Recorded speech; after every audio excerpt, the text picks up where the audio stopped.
Eu falei algo nos meus stories, eu faço questão de vir aqui enfatizar. O que acontece nos bastidores do mundo gospel, nem os ímpios têm coragem de fazer.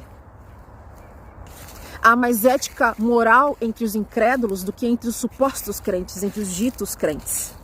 Os adoradores, cantores, pregadores, cristãos.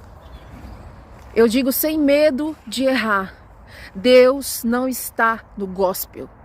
Deus não está no gospel. Isso não é o evangelho de Cristo. Não é o evangelho da cruz.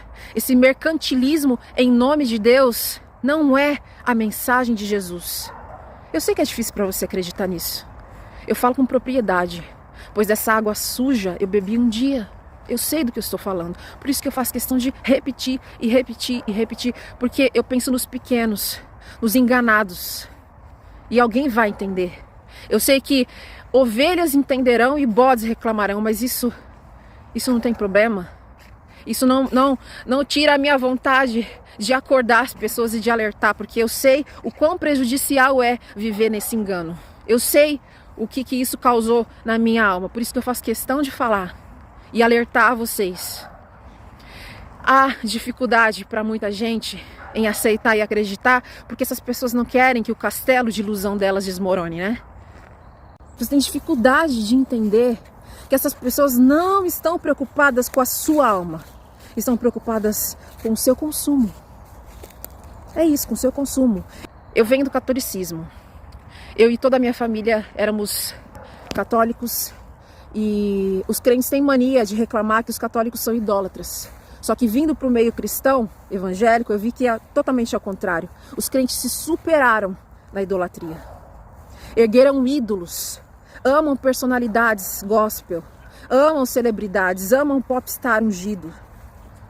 E ai daqueles que tentarem arrancar do altar do coração de vocês esses ídolos, esses bezerros de ouro. Vocês defendem com unhas e dentes cegamente. Cegamente. É por isso que está essa palhaçada na igreja. É por isso que existe flor de lis. É por isso que existe cantor, grupo, banda, músicos sem caráter algum cristão. Estão aí, contaminando o corpo de Cristo, influenciando os seus filhos, os nossos jovens, trazendo mundanismo para a igreja, o secularismo para a igreja. E você não faz nada. Você faz questão de sacrificar ovelhas, mas defender lobos. Esse é o problema, vamos defender lobos. Não exponha, não fale que isso existe. Você não faz nada e não quer que ninguém faça? Você não se manifesta acerca da justiça e da verdade e quer silenciar quem resolve fazer alguma coisa para alertar, para dizer, gente, pelo amor de Deus, será que vocês não estão enxergando que isso é o engano do inferno? Que nós estamos em dias difíceis, no tempo do fim, em que há realmente a apostasia no meio da igreja? Mesmo sabendo que é bíblico, isso não nos dá o direito de cruzarmos os braços e não fazermos nada. Nós estamos falando de vidas influenciadas por um evangelho mentiroso. Esse evangelho do tudo pode, esse evangelho mundano que tem entrado no meio do povo de Deus. Algo que o Senhor continua dizendo nos dias atuais. Está em Amós 5:21. Eu odeio e desprezo as suas festas religiosas. Não suporto as suas assembleias solenes. Mesmo que vocês me tragam holocaustos e ofertas de cereal, isso não me agradará. Mesmo que me tragam as melhores ofertas de comunhão, não darei a menor atenção a elas. Afastem de mim o som das suas canções e a música das suas liras. Em vez disso, corra a retidão como um rio e a justiça como um ribeiro perene. É isso que Deus está esperando de nós. Retidão, justiça. Deus está enojado e a taça da ira de Deus está pronta para ser derramada.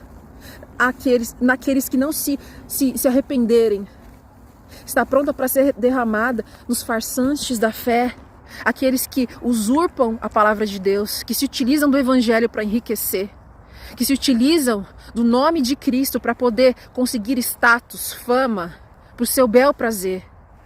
A taça da ira de Deus está pronta para ser derramada sobre os lobos. E eu desejo que eles se arrependam a tempo, pois o fim será triste se não houver arrependimento. Eu tenho comentado isso com o Felipe. A sensação é essa, parece que não vai sobrar ninguém. Mas eu acredito sim que existe a igreja verdadeira de Cristo espalhada pelo mundo, que não se corrompeu, que não se vendeu ao business, que não se entregou a Satanás, que não vendeu a sua alma pelo sucesso. Que você seja achado fiel até o fim para resistir a esse mundo corrompido e caído. O Senhor nos manterá firme até o fim. Os tempos são maus, os dias são difíceis, Jesus está às portas. Guarde a tua fé. O reino dos céus está próximo. Essa é a mensagem do Espírito de Deus à igreja. Arrependei-vos, pois é chegado o reino dos céus. Arrependei-vos. Deus está enojado. Está pronto para vomitar aquele que é morno. Então se decida, não dá para servir a dois senhores. Decida quem é que vai ocupar o teu coração. Não dá para servir a Deus e aos ídolos. Acorda, guarda a tua fé, olhe para a eternidade. Você não vai viver para sempre. Então para de brincar com o evangelho da cruz, o evangelho de Cristo. Para de bater palma para doido dançar. Se posicione como um cristão fiel diante do Senhor. Se arrependa dos seus pecados, se volte para Deus. O véu foi rasgado, pare de querer costurar o véu novamente. Você tem livre acesso ao céu, ao Senhor. Você não precisa e não deve depender de homem algum.